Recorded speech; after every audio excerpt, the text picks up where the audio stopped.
ਤੋਂ ਪਹਿਲਾਂ ਗੱਲ ਕਰਾਂਗੇ ਬਿਜਲੀ ਸੋਧ ਬਿੱਲ ਦੀ। ਬਿਜਲੀ ਸੋਧ ਬਿੱਲ ਲੋਕ ਸਭਾ ਦੇ ਵਿੱਚ ਪੇਸ਼ ਕੀਤਾ ਗਿਆ, ਪਰ ਬਿੱਲ ਦੇ ਪੇਸ਼ ਹੋਣ ਤੇ ਵਿਰੋਧੀ ਧਿਰਾਂ ਦੇ ਵੱਲੋਂ ਜ਼ਬਰਦਸਤ ਹੰਗਾਮਾ ਕੀਤਾ ਗਿਆ, ਜਿਸ ਦੇ ਬਾਅਦ ਬਿੱਲ ਨੂੰ ਸਟੈਂਡਿੰਗ ਕਮੇਟੀ ਨੂੰ ਭੇਜ ਦਿੱਤਾ ਗਿਆ। This entire matter will be discussed in the standing committee. Okay. And the standing committee has representatives from all the parties. ਲੋਕ ਸਭਾ ਦੇ ਵਿੱਚ ਜਿਵੇਂ ਹੀ ਬਿਜਲੀ ਮੰਤਰੀ ਆਰ.ਕੇ. ਸਿੰਘ ਨੇ ਬਿਜਲੀ ਸੋਧ ਬਿੱਲ ਪੇਸ਼ ਕੀਤਾ ਤਾਂ ਵਿਰੋਧੀ ਧਿਰਾਂ ਨੇ ਹੰਗਾਮਾ ਸ਼ੁਰੂ ਕਰ ਦਿੱਤਾ।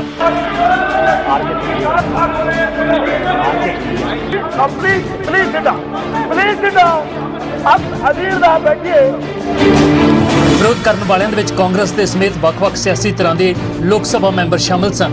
ਵਿਰੋਧੀ ਧਿਰਾਂ ਨੇ ਇਸ ਬਿੱਲ ਨੂੰ ਸੰਘੀ ਢਾਂਚੇ ਅਤੇ ਦੇਸ਼ ਦੇ ਲੋਕਾਂ ਦੇ ਖਿਲਾਫ ਦੱਸਿਆ।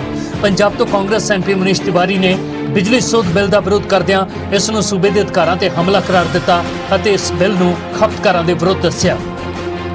This amendment bill substantially weakens the power of the states to achieve this objective by providing for multiple privately owned distribution companies in the same area to allow them to use the existing infrastructure. This, Mr. Chairperson, sir, I'm afraid will lead to privatization of profits and nationalization of losses. ਵਿਰੋਧੀ ਧਿਰਾਂ ਦੇ ਜ਼ਬਰਦਸਤ ਹੰਗਾਮੇ ਦੇ ਵਿਚਾਲੇ ਬਿਜਲੀ ਸੋਧ bill ਨੂੰ standing committee ਨੂੰ ਭੇਜ ਦਿੱਤਾ ਗਿਆ। That this entire matter will be discussed in the standing committee. Okay. And the standing committee has representatives from all the parties. Therefore, my entire matter was that we can save the time of the House. No problem. Bill जब standing committee में भेजने का निर्णय कर जब discuss उसमें हो जाएगी ना। ਵਿਰੋਧੀ ਧਿਰਾਂ ਨੇ ਇਸ ਤੋਂ ਬਾਅਦ ਵੀ ਹੰਗਾਮਾ ਕਰਦਿਆਂ ਤਰਕ ਦਿੱਤਾ ਕਿ ਸਰਕਾਰ ਨੇ ਸੰਯੁਕਤ ਕਿਸਾਨ ਮੋਰਚੇ ਨੂੰ ਯਕੀਨ ਦਿਵਾਇਆ ਸੀ ਕਿ ਉਹਨਾਂ ਦੇ ਨਾਲ ਡਿਸਕਸ ਕਰਕੇ ਬਿੱਲ ਨੂੰ ਸਦਨ ਦੇ ਵਿੱਚ ਲਿਆਂਦਾ ਜਾਵੇਗਾ, ਪਰ ਸਰਕਾਰ ਨੇ ਬਿਨਾਂ ਸੰਯੁਕਤ ਮੋਰਚੇ ਨਾਲ ਮਸ਼ਵਰਾ ਕੀਤਿਆਂ ਬਿੱਲ ਪੇਸ਼ ਕਰਕੇ ਵਾਅਦਾ ਤੋੜਿਆ। ਇਹ ਬਿੱਲ ਕਿਸਾਨਾਂ ਦੇ ਲਈ ਮਾਰੂ ਸਾਬਤ ਹੋਵੇਗਾ। संयुक्त किसान मोर्चा जिनके साथ सरकार की जब चर्चा चल रही थी तो उस समय इन्होंने वादा किया था कि अगर कुछ बदलाव लिया जाए तो संयुक्त मोर्चा के सारे सदस्यों के साथ संगठन के साथ बात करते हुए कोई अगर परिवर्तन करने की जरूरत हो तो सर किया जाएगा, लेकिन ये नहीं मानने के लिए तैयार है। सर ये सर किसानों के लिए सबसे बड़ा सर्वनाश लाने वाला एक बिल है। ਵਿਰੋਧੀ ਧਿਰਾਂ ਦੇ ਇਸ ਇਲਜ਼ਾਮ ਤੇ ਬਿਜਲੀ ਮੰਤਰੀ ਆਰ.ਕੇ. ਸਿੰਘ ਨੇ ਜਵਾਬ ਦਿੰਦਿਆਂ ਇਸ ਨੂੰ ਝੂਠਾ ਪ੍ਰਾਪੇਗੰਡਾ करार ਦਿੱਤਾ। महोदय, मैं 2-3 बिंदु बोलना चाहता हूँ। ये आवश्यक ही बोला जाए ताकि जो फॉल्स प्रोपेगेंडा कर रहे हैं या तो जानबूझ के फॉल्स अध्यक्ष मैं बोल रहा हूँ आप जब ये बोले तो मैं सुने। ये जो फॉल्स प्रोपेगेंडा कर रहा है इसका मैं प्रतिकार करूँ। ਕਾਂਗਰਸ ਸਮੇਤ ਦੂਜੇ ਦਲਾਂ ਦੇ ਭਾਰੀ ਹੰਗਾਮੇ ਦੇ ਵਿਚਾਲੇ ਬਿਜਲੀ ਸੋਧ ਬਿੱਲ ਸਟੈਂਡਿੰਗ ਕਮੇਟੀ ਨੂੰ ਭੇਜ ਦਿੱਤਾ ਗਿਆ। ਬਿੱਲ ਦੇ ਨਫੇ ਨੁਕਸਾਨ ਤੇ ਹੁਣ ਸਟੈਂਡਿੰਗ ਕਮੇਟੀ ਆਖਰੀ ਫੈਸਲਾ ਲਵੇਗੀ। Bureau report city.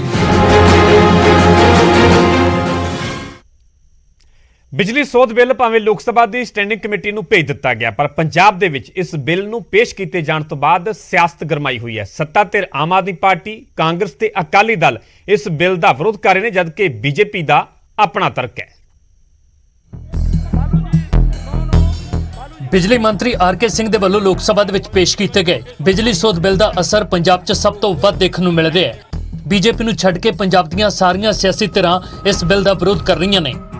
ਮੁੱਖ ਮੰਤਰੀ ਭਗਵੰਤ ਮਾਨ ਨੇ ਇਸ ਬਿੱਲ ਤੇ ਸਖਤ ਇਤਰਾਜ਼ ਜਤਾਉਂਦਿਆਂ ਇਸ ਨੂੰ ਸੰਘੀ ਢਾਂਚੇ ਅਤੇ ਕਿਸਾਨੀ ਦੇ ਖਿਲਾਫ ਦੱਸਿਆ ਅਤੇ ਉਮੀਦ ਜਤਾਈ ਕਿ ਕੇਂਦਰ ਇਸ ਬਿੱਲ ਨੂੰ ਵਾਪਸ ਲਵੇਗਾ।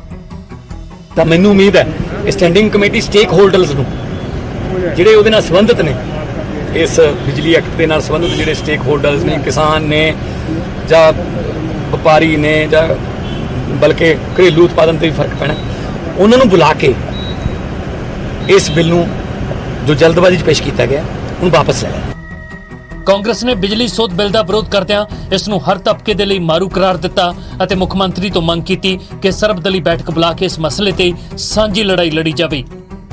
ਇਹ ਸਿੱਧਾ ਕਿਸਾਨ ਨਾਲ ਬਹੁਤ ਜ਼ਾਸਤੀ ਤੇ ਧੱਕਾ ਹੋਏਗਾ ਔਰ ਫੈਡਰਲ ਢਾਂਚੇ ਤੇ ਇਹ ਡਾਕਾ ਹੋਏਗਾ। ਇਹ ਨਹੀਂ ਹੋਣਾ ਚਾਹੀਦਾ ਔਰ ਮੈਂ ਇਹਦੇ ਵਾਸਤੇ ਸਰਕਾਰ ਨੂੰ ਬੇਨਤੀ ਕਰਾਂਗਾ ਕਿ ਇਹ ਸਰਵ ਪਾਰਟੀ ਮੀਟਿੰਗ ਬੁਲਾ ਕੇ ਔਰ तमाम ਜਥੇਬੰਦੀਆਂ ਨਾਲ ਗੱਲ ਕਰਕੇ ਸਾਨੂੰ ਇਹਦੇ ਤੇ ਲੜਾਈ ਲੜਨੀ ਪਏਗੀ।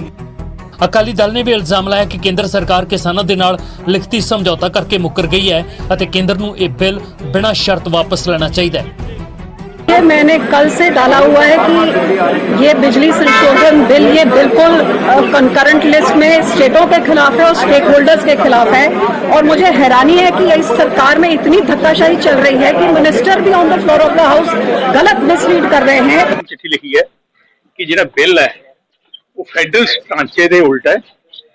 ਇਲੈਕਟ੍ਰਿਸਿਟੀ ਕੰਕਰੈਂਟ ਲਿਸਟ ਹੈ। ਜਿਹੜੀ ਚੀਜ਼ਾਂ ਕੰਕਰੈਂਟ ਲਿਸਟ ਹੁੰਦੀਆਂ ਉਹ ਸਟੇਟ ਦੀ ਪਰਮਿਸ਼ਨ ਦੀ ਲੋੜ ਹੁੰਦੀ ਹੈ। ਇੱਥੇ ਲੈ ਨਹੀਂ ਰਹੇ, ਸਿੱਧਾ ਬਿੱਲ ਆ ਰਿਹਾ, ਸੋ ਇਟਸ ਅਨਕਨਸਟੀਟਿਊਸ਼ਨਲ। ਉਧਰ ਬੀਜੇਪੀ ਦਾ ਦਾਅਵਾ ਹੈ ਕਿ ਇਹ ਬਿੱਲ ਕਿਸੇ ਦੇ ਵੀ ਖਿਲਾਫ ਨਹੀਂ ਬਲਕਿ ਲੋਕ ਪੱਖੀ ਹੈ।